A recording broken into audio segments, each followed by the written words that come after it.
네, 여러분 안녕하세요. 노인요양 365팀입니다. 오래간만이죠. 약 2주간에 거쳐서는 이제 제 모습도 안 나오고 제 이 허스키한 목소리도 안 나오고 아주 맑은 여자 목소리로 영상이 나갔습니다. 그게 바로 그 인공지능을 활용한 더빙 영상입니다. 어떤 주제는 인공지능으로도 충분히 설명이 가능한데, 또 어떤 주제는 제가 또 직접 설명을 하는 것이 더 낫겠다 싶은 주제가 있습니다. 오늘 주제가 그런 것 같습니다. 요양보호사의 겸직 규정. 그러니까 작년 5월달쯤에 종사자 전반에 대해서 겸직 규정을 살펴봤습니다. 그런데 요양보호사분들이 겸직을 상당히 하고 싶어 하시는 것 같더라고요.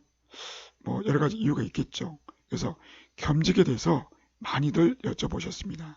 그래서 이제 요양보호사에 맞춰서 오늘 설명을 드릴까 합니다. 뭐 다 아시겠지만 방문요양과 방문목욕은 겸직이 가능합니다.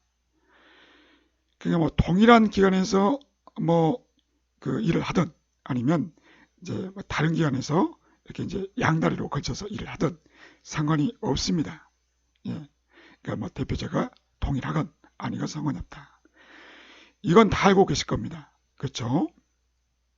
이제 그 다음부터가 조금 헷갈립니다. 자, 방문요양과 방문목욕 그리고 주해관보호센터를 다 같이 운영하는 그런 기관이 있다고 봅시다. 그러니까 대표자가 동일하죠. 자, 방문목욕이 있고 방문요양이 있습니다. 이건 앞서 살펴봤던 것처럼 어떻습니까? 상호 업무를 바꿔서 할 수가 있어요. 업무를 교환할 수가 있는 것입니다. 그러니까 방문 목욕을 하다가 방문 요양으로 와서 방문 요양보호사 일을 할 수가 있는 것입니다. 이게 가능합니다. 자, 그런데 이제 주해관보호센터는 또 어떻게 될까요? 자, 이 경우는 이렇게 표현할 수가 있습니다. 방문 요양보호사를 주해관보호 업무에 활용할 수가 있다라는 것입니다. 그러니까 이 기관은 방문 목욕, 방문 요양, 주해관보호를 다 같이 하고 있다고 그랬죠.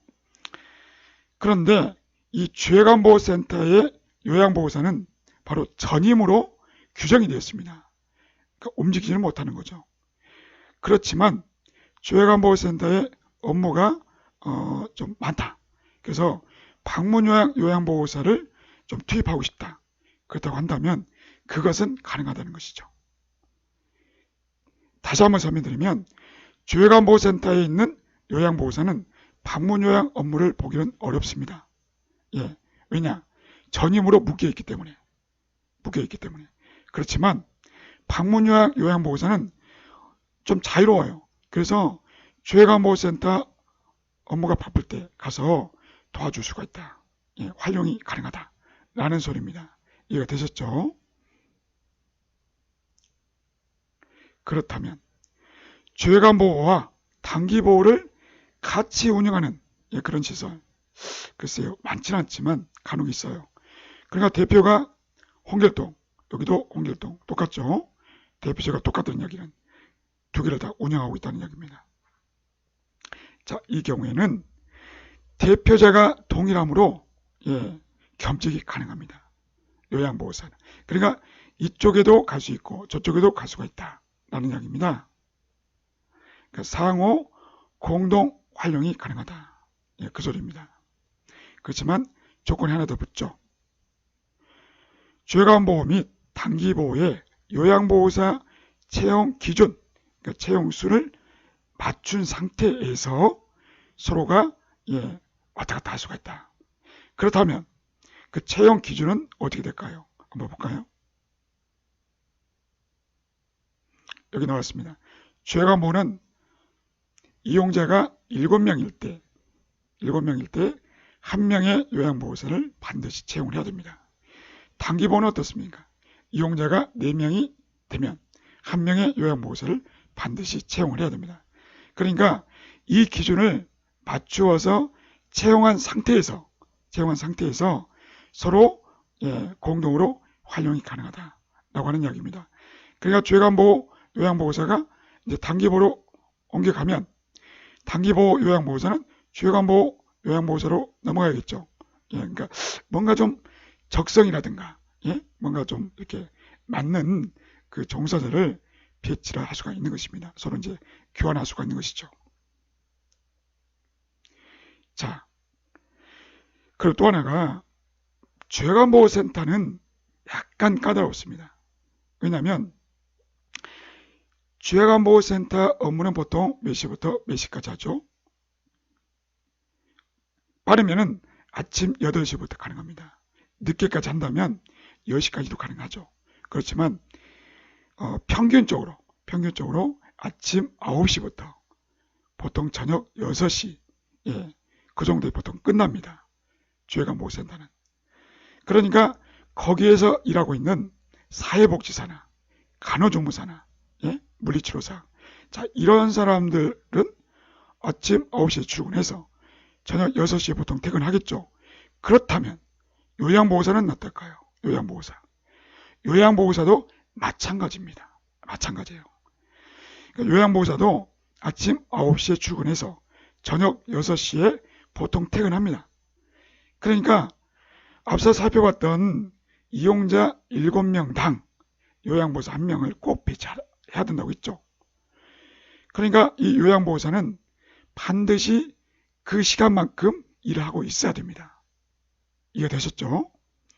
그러니까 결국 주요관보호센터에서는 사회복지사나 요양보호사나 간호조무사나 물리치료사나 똑같은 상황이다. 그러니 이 사람이, 이 여자분이 자격증을 다 갖고 있다고 칩시다. 사회복지사, 요양보호사, 간호조무사, 물리치료사 다 갖고 있어도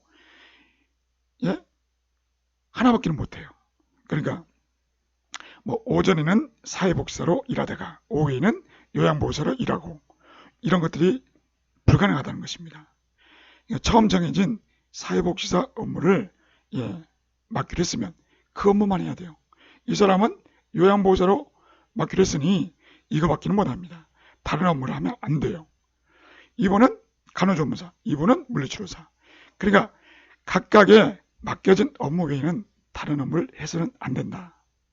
그래서 이제 한 명의 종사자가 여러 가지 자격증을 가지고 있어도 한 가지 업무에만 종사할 수가 있다. 즉 다른 업무와 겸직할 수가 없다.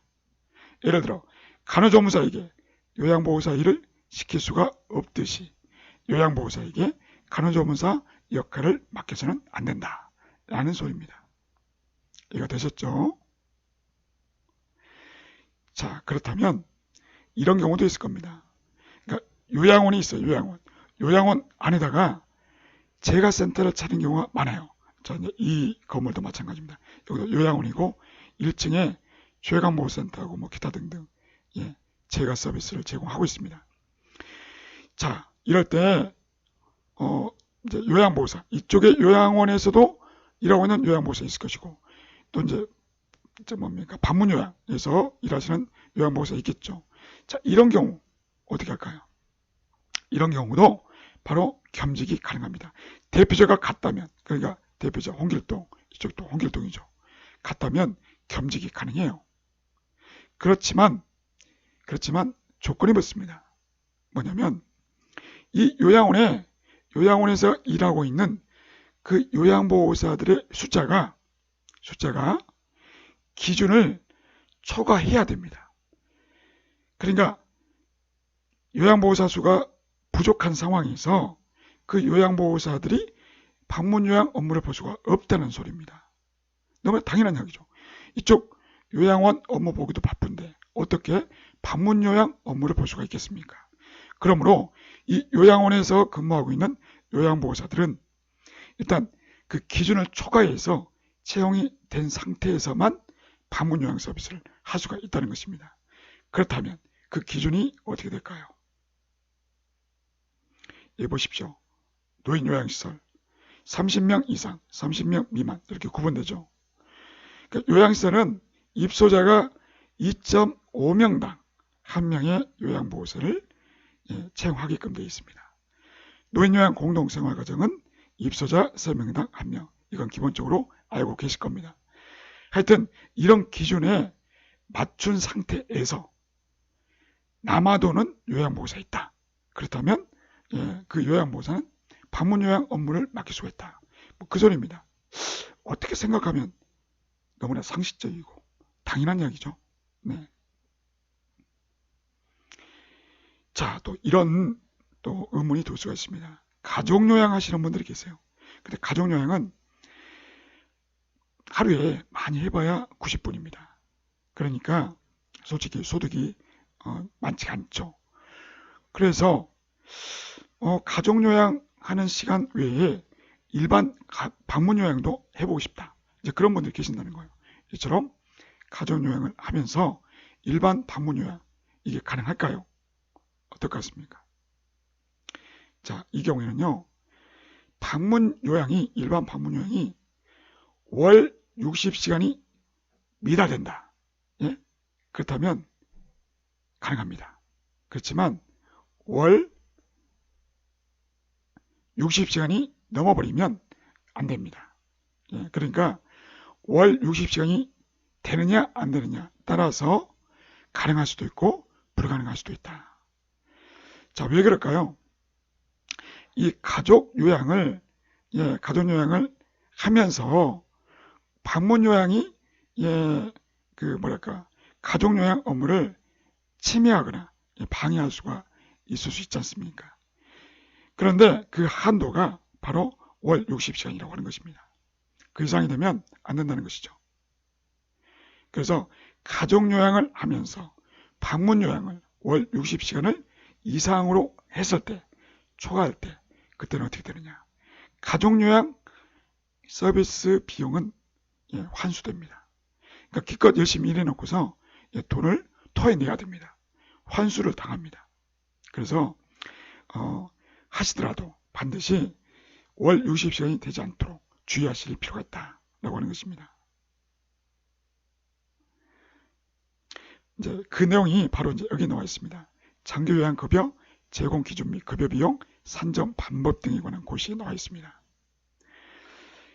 가족인 요양보호사가 일정한 직업에 종사하면서 가족인 수급자에게 급여를 제공한 경우에는 급여 비용을 산정하지 아니한다. 일정한 직업에 종사한다는 것은 소속된 직장에서 근무한 시간의 합이 월 160시간 이상인 경우를 말하고, 이 경우 요양보호사가 가족인 수급자에게 제공한 시간은 포함하지 아니한다. 그러니까 160시간이 초과될 가능성이 높기 때문에 제한을 두고 있다. 이렇게 이제 보시면 되겠습니다. 그리고 또 이제 자꾸 물어보시는 것 중에 하나가 방문요양을 하면서 보육교사를 하면 안 되냐, 이렇게 물어보시는 게 있어요. 그러니까 오전에 방문요양을 하고 오후에 어린이집 보육교사. 그런데 보육교사를 하시더라도 뭡니까? 정기적으로 못해요. 어차피. 그러니까 보조받기는 못할 겁니다. 자, 이런 경우가 가능하냐라고 하는 질문이죠. 자, 원론적으로 말씀드리면 문제가 되지는 않습니다. 우리나라는 어떻습니까? 직업 선택의 자유가 있어요.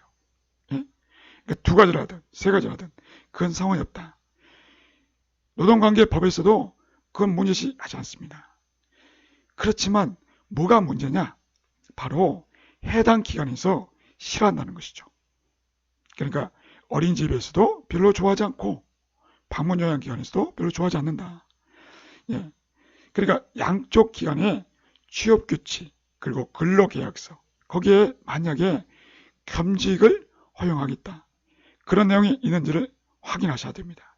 만약에 취업규칙이나 근로계약서에 겸직을 해서는 안 된다 라는 그런 문구가 있다면, 그렇다면 못합니다. 겸직을 할 수가 없어요. 만약에 그걸 무시하고 허락 없이 그냥 보육교사 일을 했다 그러면 그 이유만으로 징계를 받게 됩니다. 징계를 받을 수가 있어요. 심지어는 이렇게 말씀하시는 노무사도 계십니다. 만약에 취업규칙에 그런 규정이 없더라도 업무에 지장이 되었다, 지장을 초래했다 라고 기관에서 판단한다. 그러면 징계 사유가 됩니다. 그러니까 불안하지 않겠습니까? 예? 오전에 방문요양, 오후에 어린이집 보육교사 보조. 뭐 그냥 겉으로 볼 땐 좋죠. 그러나 그로 인해서 일하시는 곳에서 징계를 받을 가능성이 있다는 것입니다. 예. 이해가 되셨죠? 그러니까 가급적 이렇게 하시는 것은 좀 권하고 싶지 않습니다. 자, 비슷한 경우도 있습니다. 그러니까 노인 맞춤 돌봄 서비스에 생활지원사를 하면서 방문요양을 하면 안 되냐, 이렇게 물어보신 분들 계세요. 그러니까 노인 맞춤 돌봄 서비스 생활지원사는 과거에, 그러니까 2019년까지만 해도 노인 돌봄이었어요. 노인 돌봄이. 예. 실제로 그때까지만 해도 그 재가센터에서 노인 돌봄 사업도 했고 노인 요양 사업도 같이 했기 때문에 요양보호사가 노인 돌봄이도 하고 방문 요양보호사도 하고 이게 가능했어요. 그렇지만 2020년 되면서 이게 이제 바뀝니다. 바뀌어서 이제 노인 돌봄이는 없어졌어요. 없어지고 노인 맞춤 돌봄 서비스라는 것이 생겼는데 대부분 요양기관에는 자격을 주지 않았습니다. 뭐 노인복지관이라든가 종합사회복지관, 이제 복지관 쪽으로 다 넘어가 버렸어요. 그래서 이제 이런 곳에서 일하는 생활지원사를 하면서 방문요양을 같이 하면 안 되겠느냐? 어떨 것 같습니까? 제가 이제 봤어요. 그 생활지원사 채용 공고를 봤더니 이런 내용이 나와 있습니다. 자, 장기요양 방문요양 서비스 제공자와 겸직을 허용한다는 것입니까? 어디서 나왔죠? 지향이라고 나왔죠. 지향. 이게 무슨 말일까요? 생활지원사를 하면서 방문 요양을 하는 것이 불가능하지는 않지만 가급적 하지 않았으면 좋겠다. 그 소리입니다. 그러니까 생활지원사는요, 하루에 그러니까 월화수목금 이렇게 일하지만 하루에 그 시간이 짧아요. 일한 시간이. 그러니까 한 5시간 정도밖에 일을 안 하니까 잘 계산하면 방문 요양도 가능할 것 같아요.